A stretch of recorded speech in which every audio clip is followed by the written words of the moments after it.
Hello there guys, and my name is Peter, and so in this tutorial I'll be showing you how to set up a sfml, which is a very nice game development engine.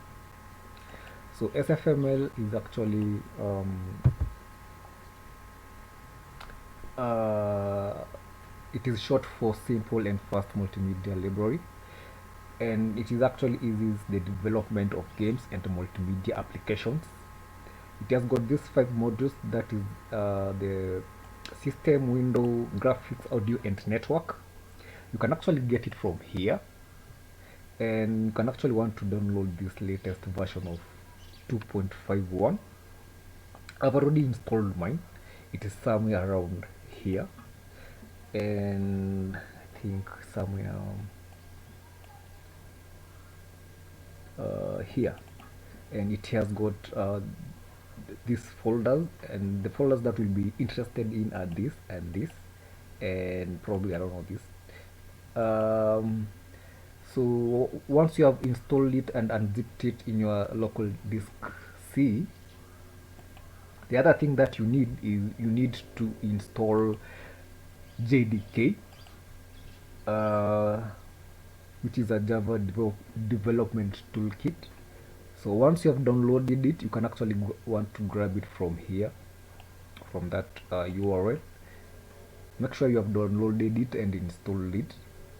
Then now once that is in place, you can actually go ahead and, since I'll be using Eclipse, you might want to install the Eclipse CDT, and you can actually get it from here, from the Eclipse website. Now once you have that, the last thing you need is a compiler, a C++ compiler, and the compiler that I'll be using is the MinGW, which is short for minimalist GNU for Windows, and you can actually download it from there. Once everything is in place, you can actually want to open your IDE, that is the Eclipse IDE, and go to the file, then click on the new, and click on the C++ project. You might want to call your project probably, I don't know, something meaningful like, I don't know, demo, and just select this hello C++ project and the WGCC, and click next and next, and just say finish, and it will create a very nice C++ project for you. Just right click on that sfml demo and go to the properties, and here we have this C++ build. Just click on the settings and go to the GCC++ compiler, go to the miscellaneous. This step is not a must, but if you want to, you can set it. If you do not want to, you can actually skip this step. So I'm going to define the standard of C++ that we'll be using, which is GNU ++17, and just say apply. And now I'm going to set the includes, and my includes are in this folder. So I'm going to just copy this path and go to the includes and set them there. Just paste it, and I'm just going to apply and say no. And I'm going to jump to the MinGW C++ linker and click on these libraries, and the libraries that I need are this, and I'm going to copy them and paste them in that libraries location. Let me just paste them there. And the other last bit that we need is the library search path, which is here. Just going to copy them and paste them here, and hope that everything is going to work. I'm just going to say apply, and I'm going to say yes, and I'm going to say apply and close. Now I can go ahead and say, I can print out something probably meaningful like, I don't know, hello sfml, save it and try to build the project, and everything seems to be fine. Now we can go ahead and run as local C++ application, and it actually displays hello sfml, which is coming from this long line just which I'm going to do away with, and I'm going to also to do away with this line of code, and I'm going to include some includes in my application. And the first include will be the sfml graphics.hpp, and the other one will be the sfml audio.hpp. and now we need to actually create a nice window where we can actually render stuff or create a game, and to do that is actually quite easy. So I'm going to say sf I don't know, render window, I think. Let me just save everything, and something seems to be not right. sf, okay, now we are in business. Render window, I'm going to call this render window app, and inside there I might actually want to say video mode, and set the size of the screen, probably a random 800 by 600 will do the trick.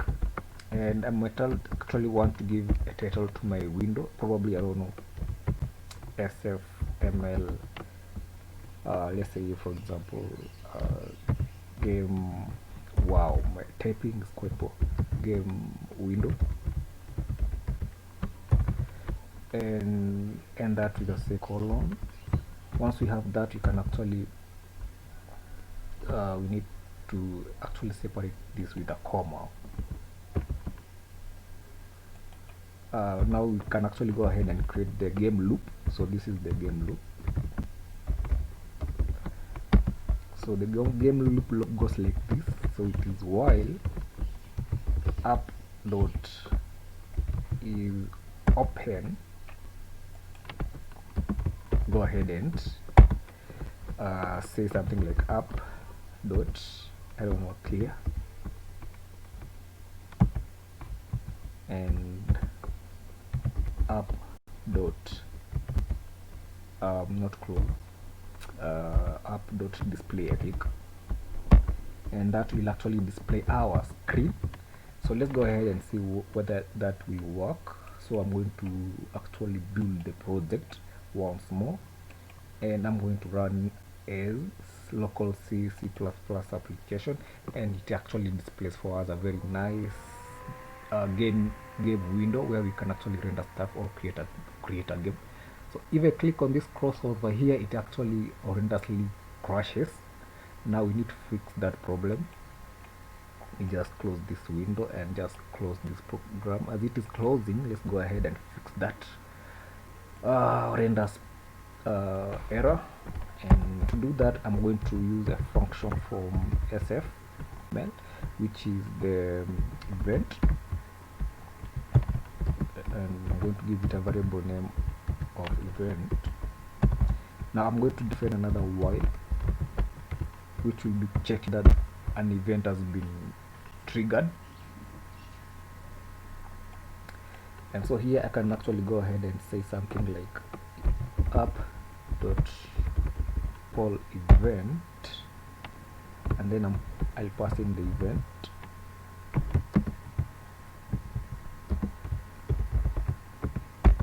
and inside there I might actually want to check whether that cross has been clicked, and I might say event dot type is equals sf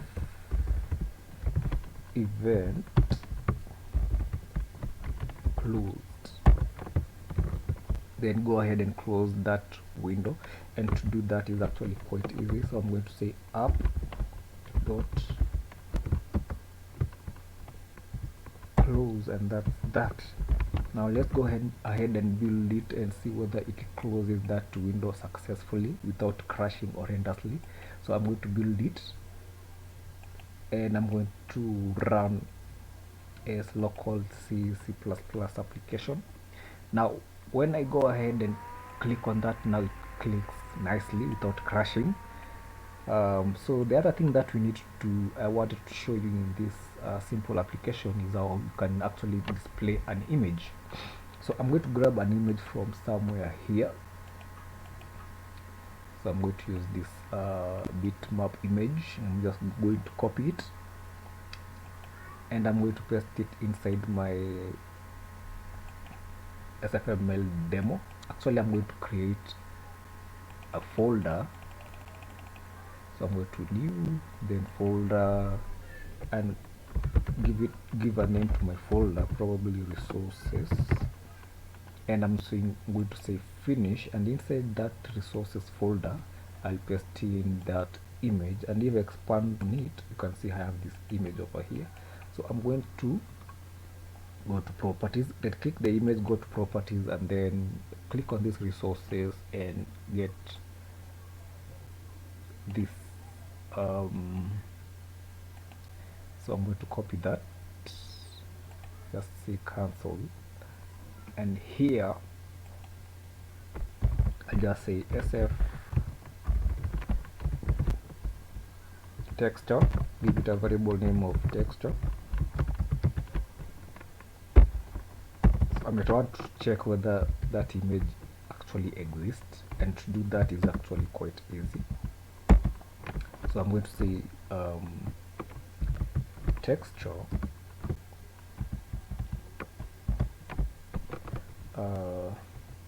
dot load from file, and now we need to create a string with that location of the image, and to do that is actually quite easy. So I'm going to say string, probably give it a name, probably like file name, and inside there I might want to paste that path, and I'll change these backslashes to forward slashes,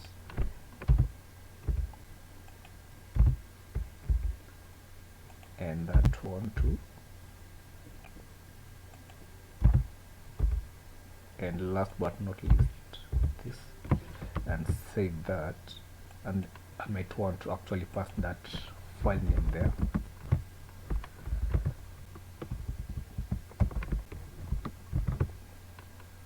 So I might actually want to say if not, and just return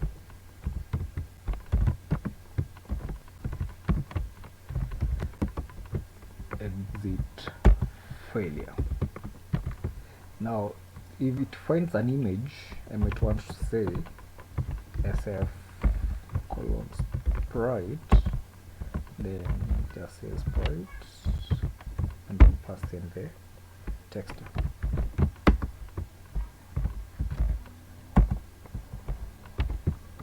And that's cool. Once we have that in place, now we can go ahead somewhere down here and try and render that image on our screen, and to do that is actually quite easy. So I'm going to say app dot draw, then I'll pass in the sprite, and we are good to go, and I think we are in business. So let's see how it looks like now. I'm going to say build project, hope there are no errors, it seems to be clean, and run as local C application.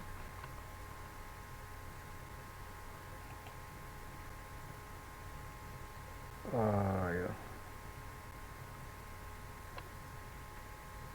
This seems to be a kind of misunderstanding here. Let me just say no, and probably let me just build it again.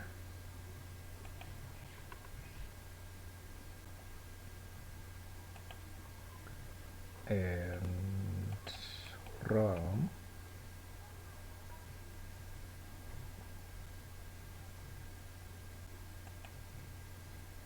and voila, we have our screen displayed properly. So this is what I needed to show you in this tutorial. So catch me in the next tutorial where we might be looking at producing sound or probably writing some text on this screen. And yeah, hope you have liked this nice tutorial. Please don't forget to like and subscribe, and it will actually go a long way. So yeah, bye and catch me in the next tutorial.